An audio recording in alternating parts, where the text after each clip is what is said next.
you I was hurt. I could never keep it clean with you, I'm out here doing dirt. Thought I told you love was unemployed, I knew we won't gon' work. Chiming in real quick. What's up, y'all? It's your boy Rashad, back at another video. Man, I don't really cover the WNBA like that. I think I got one or two WNBA content on my channel. Anyway, let's get right into it, man. Caitlin Clark, bro. Caitlin Clark. And for some reason, when I go to spell her name, I like to put a Y in Caitlin instead of the I. But anyway, here's what's going on, man.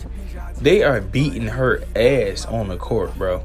On the court and off. But they definitely going at it. They got damn Kelly Olynyk, Kevin loving her ass. You know what I'm saying? Just think about any incident that happened in the NBA where it was clear that a player intentionally took out a key player. Freak. Meta World Peace. Elbowing James Harden. They're doing all that. They're doing all of that to her. And the crazy thing about it is, it's unnecessary. But this is the same treatment that Jordan got coming into the league. You know what I'm saying? He was taking the league by storm. He brought more views to a dying league. And that's what Caitlin Clark is doing for the WNBA. And I love to see it because I've been watching these girls since I was young. Since I fell in love with basketball. Which is about around 2010, 2009, 2010. I was 9 years old when I started to pick up a basketball and try to somewhat take it serious. Or at least emulate what I did on 2K with great players. You know what I'm saying? I can be honest with it. I say all this to say this. When I think of Caitlin Clark, I think of women's basketball at its peak form. They got the basis of balling. They got the basis of playing the game. You know what I'm saying? That's what you go to see a women's basketball game be played as. I don't expect them to be dunking. I don't expect them to be spin dunking, Euro dunking, none of that. No Giannis type shit. No Shaq in his heyday. I'm not looking for that. I know there's going to be basic movements, basic shots. And the most flash we'll see is a flashy pass, maybe a fancy layup, and a couple step backs and side steps. But I'm not looking for crazy basketball. What I'm looking for is women to go out there and compete at the highest level. That's what you guys should be focused on. So if you're watching a WNBA game expecting the NBA, or maybe even your local park with a 9-foot rim and regular athletic guys just dunking, bro, that's not what it is. Another thing that I think about when bringing up Caitlin Clark, whenever her name comes up, you can't think about her without thinking about Angel Reese. She gets the Jordan comparison because she's bringing the numbers, but these two women basketball players remind me of two individuals that came in as rivals. So yeah, the Jordan thing is cool, and I'm talking about in views. I mean, she's gotten a deal and things of that sort, and that's cool. That's cool. So far as influence and impact culturally, Jordan. But see, Jordan was a standalone when it comes to competition. Her and Angel Reese reminds me of Magic and Bird. It's Magic and Bird reincarnated into females. One is more of a rebounder, one is a forward, one is a guard. Almost similar in height, but it's clear as day. So you kind of got this trio of the 80s, mid 80s or whatever, going into the 90s thing. To me, this is how I'm seeing it. The Jordan factor with Caitlin Clark, as far as the endorsements, the deals, the shoe deal, whatever you want to bring up, and bringing more views to the game. But the rivalry coming out of college into top tier women's sport of basketball, it's eyes on them every time they go against each other. It's eyes on both of them anytime that they're not playing against each other. This is a great time for the women's basketball sport in general. And then it's the men's playoffs and finals now. And that's a good story too. I'm gonna be covering that too, man. I want to cover that too. But like, this is perfect timing, bro. Because I've been wanting to make WNBA 2K content forever, and we have it. And I'm sitting there, I'm like, okay, man, you know, I got a couple hundred views. This is good, but I lost my courage. That's partly on me, but at the same time, as a content creator, as much as I want to sit here and just hope that everything that comes to my mind, what I deem as fun and content, I would like to sit here and think that everybody loves any idea that, but no, like as my job, as Stephen A. job, as anybody in the 2K community, anybody who's doing content, you got the things you love, you got what gets the most views, and you got the in-between, bro. And a lot of time, people, it just depends on the viewer still. Things you love might be very, very popular. You're going to have way more competition. Things that get the most views might be something that you got to give a try because you never even thought that you would even like that. But then you try it out, the competitor in you, the person that wants to drive and the motivation gets you better at it. And then you got the in-between where it's like, you got to figure it out. And a lot of us is out here figuring it out.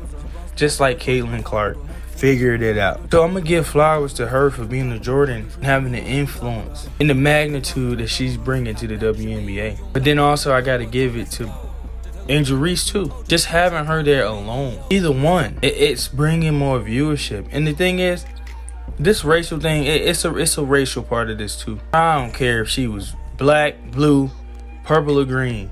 She is bringing a sport that I love more views. And I think the women of the WNBA needs to do that too. They need to do that too. They need to embrace. They just need to embrace her, bro. Sorry it couldn't be y'all. But at the same time, y'all finally getting the viewership and everything that y'all need. Another case in point, if you look at the two young ladies' stat lines, here they are right here. This is pretty good. This is honestly pretty good, especially for their positions. And it's only going to get better, knock on wood, no jinx,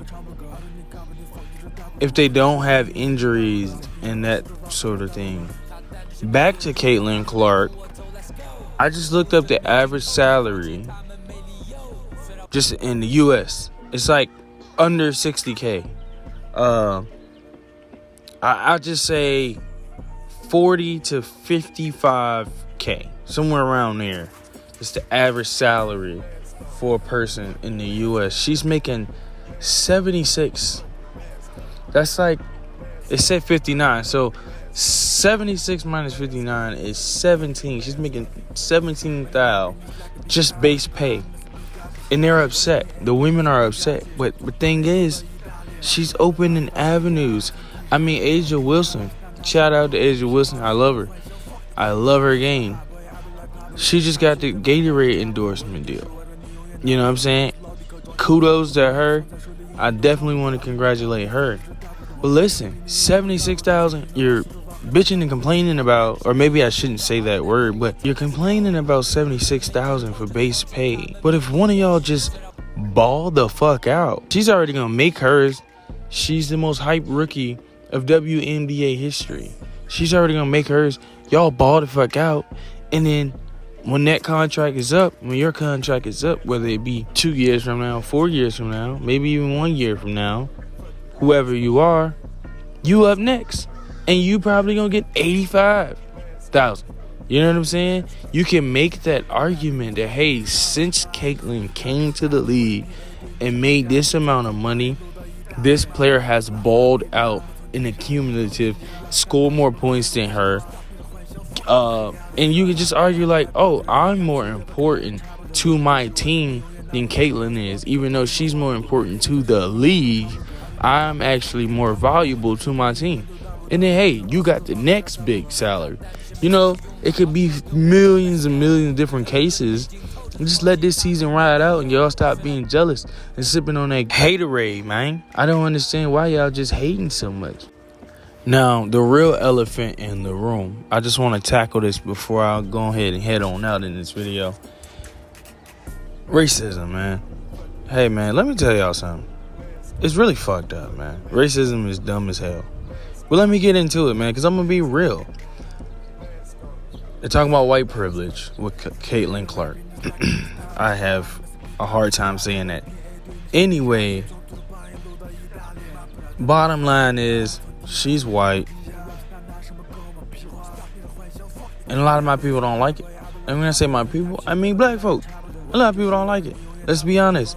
The game of basketball has evolved through mainly black people.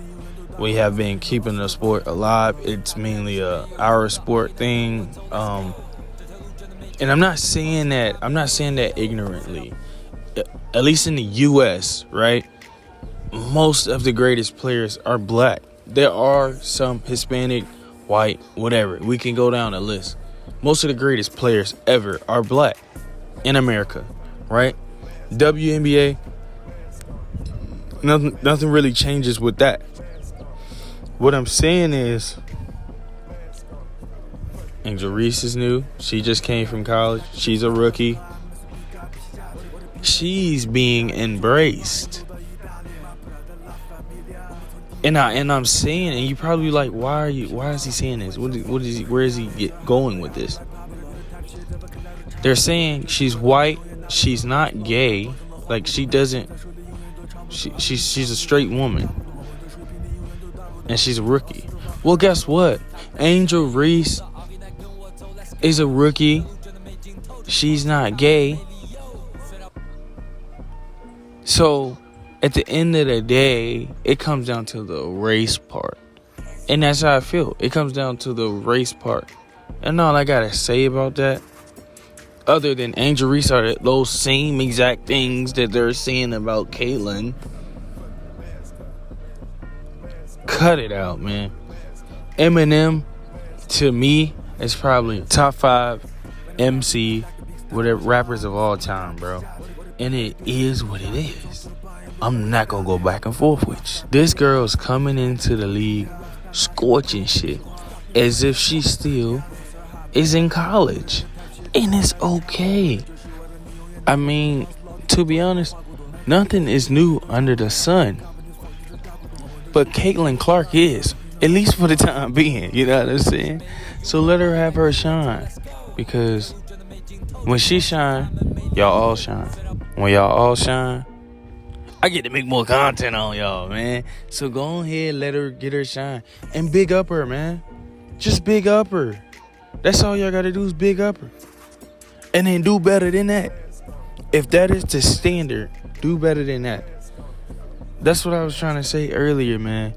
She's getting these contracts and all these things off rip. Cool, man. She did just bust her ass in college, though. She did just, but it ain't like she was just really, really handed, like it was handed to her. She did show that she's one of the top dogs coming out the draft class. You know what I'm saying? With that all being said, one of y'all veterans, one of y'all middle, like, all right, I've been in pro, I ain't no rookie, but ain't no veteran yet. Y'all seasoned players. One of y'all, make sure your stats are better than hers. Make sure your gameplay is better than her. Make sure your team is better than hers. That's how you stay on top. But it brings that competitive fact, like, oh, we all fighting for something. Instead of all of us having, like, similar, under 60K as contracts. You know what I'm saying? Now it brings more fierce and competitive, because it's like, man, this mug making $76,000. And I know I ball better than her. I know my stats better than her. I know that I'm better than her. And I'm going to prove it this year. That's what Kobe would have done. So I challenge you, WNBA players, to not only stop the hate, embrace Caitlin Clark the same way y'all embrace Angel Reese. And then go at they fucking necks. See, I would respect it if y'all went at both of their necks, but clearly it's one-sided. And I don't like that. I really don't like that. Go at both of their head tops. They the new dogs in the kennel. They the new dogs in the pound. Show their ass what it means to be a vet, be seasoned in this mud. Like my shit. I'm out. Love you guys. Until the next one. Peace. I just did that. Like, yeah, yo. Shit. Don't go, no. Don't go, no. Don't go, be my shawty.